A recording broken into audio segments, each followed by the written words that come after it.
Sa oras na ito ay bibigyan po natin ito ng pananaw ang panibagong pahayag na ginawa ni Ping Lacson.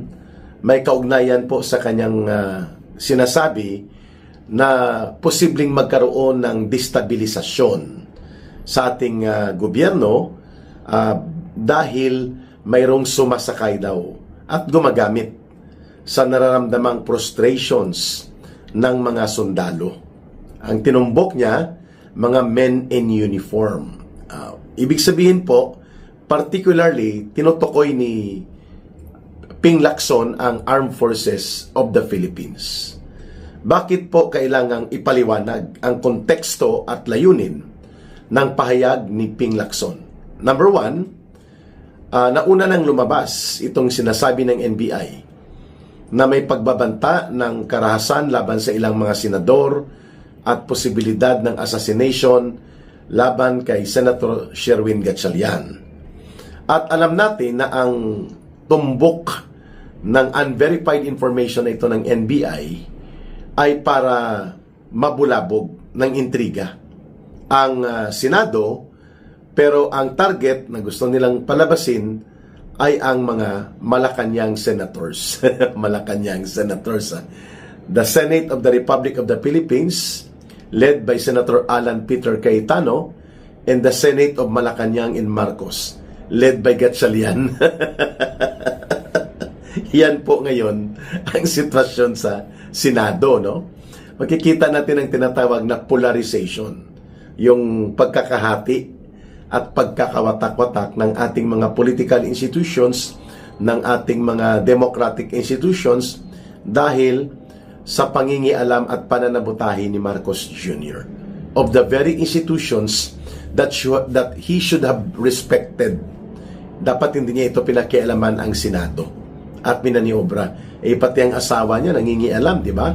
Tumatawag sa mga senador, tinatakot sila ng mga kaso, at kung hindi, iba-blackmail sila na itutuloy ang mga kaso the way Jinggoy Estrada exposed the same, na mayroon ngang efforts concerted mula sa kampo ni Marcos Jr., including ang asawa niya, and even sa bahagi po ng ombudsman na naging attack dog na ngayon ni Marcos Jr. itong si Remulla.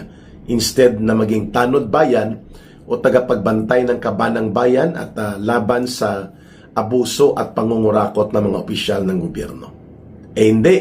Kagaya ni Matibag ng NBI, naging attack dog sila for political persecution and demolition job ni Marcos laban sa mga political opponents niya, lalo-lalo na yung mga nanggaling po o nakahanay sa Duterte political camp.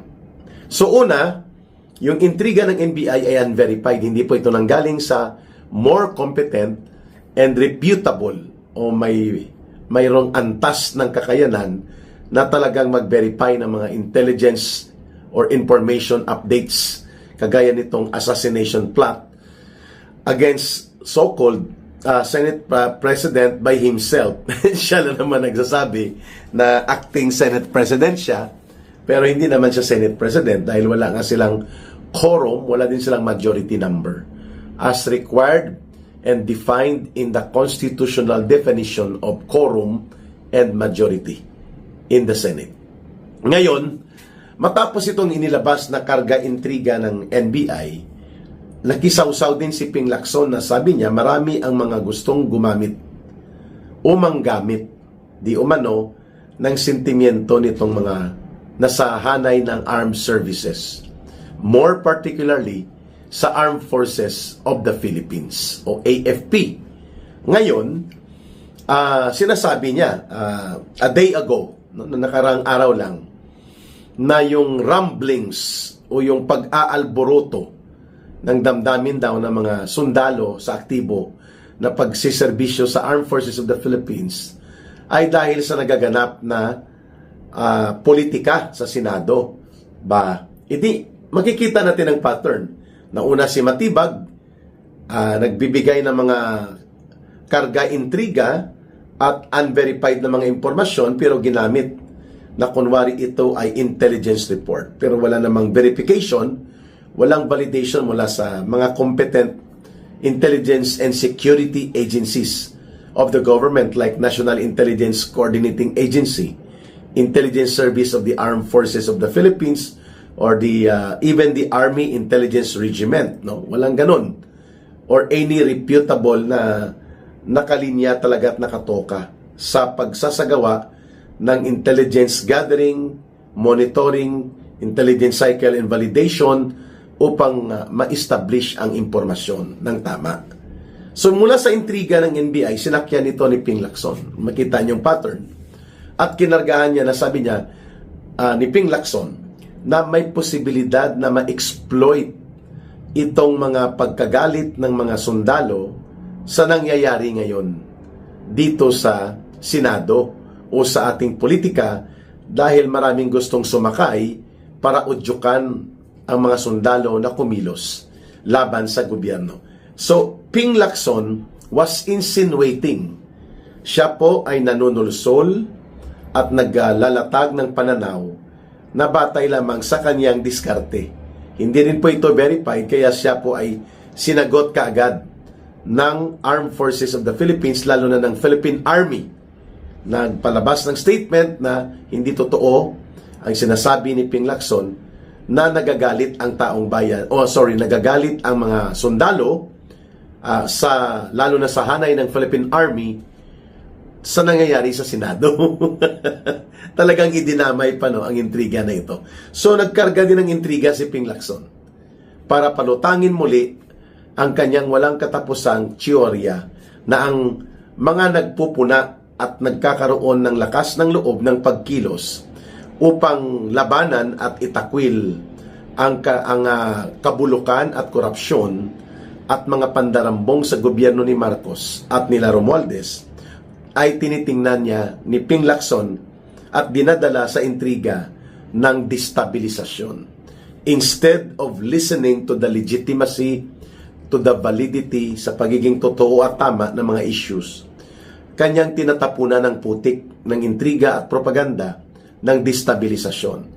So, nagkaroon ng pagkakataon si Ping Lacson na dugtungan itong intriga ng NBI para palabasin na ang grupo ng Alan Peter Cayetano at mga senador na hindi nagsusurrender sa Malacanang at ayaw magpadikta at magpa-manipulate o ilalim sa mga manipulasyon at kumpas ni Marcos sa Senado ay parang doon nakapuntirya ang tumbok ng mga intriga at propaganda ni Ping Lacson na dito manggagaling ang mga exploiters sa nararamdaman daw na diskontento at pagkagalit ng mga sundalo laban sa nangyayari sa politika at gagamitin ito ng mga senador na ito without naming them but insinuating. Ganon po ang kanyang tumbok na may manggagamit ng galit ng mga sundalo para maging sitwasyon ng destabilization upang pabagsakin ang gobyerno.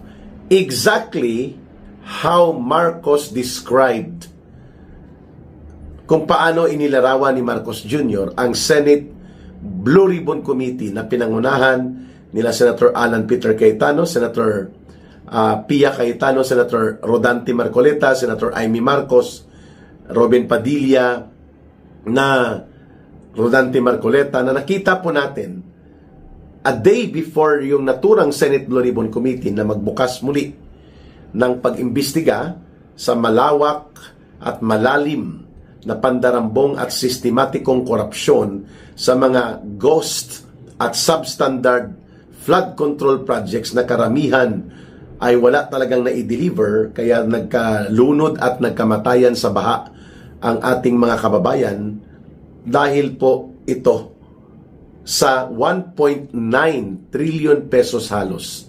Take note of the number of the involved amount. Ang estimated ng mga financial experts in the last 3 years ni Marcos Jr., 1.9 trillion pesos halos ang ninakaw at kinulimbat sa pamamagitan po nitong maanomalya at napaka-iskandalusong korupsyon at pandarambong involving yung scam ng flood control na ito.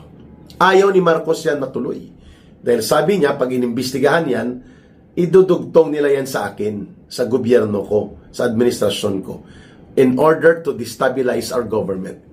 Exactly kung ano ngayon ang binabanggit ni Ping Lacson, ganun ang naunang pahayag ni Marcos Jr. sa unang araw ng panunumbalik ng Senate Blue Ribbon Committee investigation. Makita niyo yung pattern? They create a scenario. Marcos Jr. and Malacanang, pati ang kanyang butangera at palingkerang tagapagtahol na si Claire Castro, pati rin po ang mga linya na inilalabas nila Bonjing. Hindi mo na tuloy makita sinong Boying Bonjing at John Vic Rimulya ng DILG. At pati na itong intriga ng NBI ay ginamit na rin ni Ping Lacson para mag-intriga against the armed forces of the Philippines na may destabilizers na gumagamit at nanunulsol at nanguudyok sa hanay ng mga sundalo upang kumilos laban sa gobyerno. At nauna nang ipinahayag yan ni Bongbong Marcos Jr. Di po ba? So the pattern and similarities of the propaganda of Marcos Jr., of Malacanang, and all the alter egos or the minions or alipores ni Marcos ay dumudugtong din sa propaganda ngayon. Hindi lamang ni Matibag na karga-intriga ang style, kundi mismo ni Ping Lacson. Pangalawa, mga kababayan, ito po ay isang preemptive, inunahan na ni Lacson na kung mayroon mang preemptive na declaration of, kunwari, nagwa-warning na huwag maging magulo ang bayan, pero hindi nang uupat, nang uudyok na kung sino man ang mag-rally o kung sino man ang magkaroon ng lakas ng loob na magsagawa ng mga mapayapang pagkilos at magreklamo at bumatikos sa gobyerno ay nakapaloob sa kanyang propaganda ng mga destabilizers yan na nanguudyok sa galit ng mga or frustrations ng mga sundalo para magkaroon ng kaguluhan at kumilos ang AFP at ang mga sundalo nito upang i-destabilize hanggang sa mapabagsak ang gobyerno. That is a preemptive propaganda or PSYOPs, psychological operation.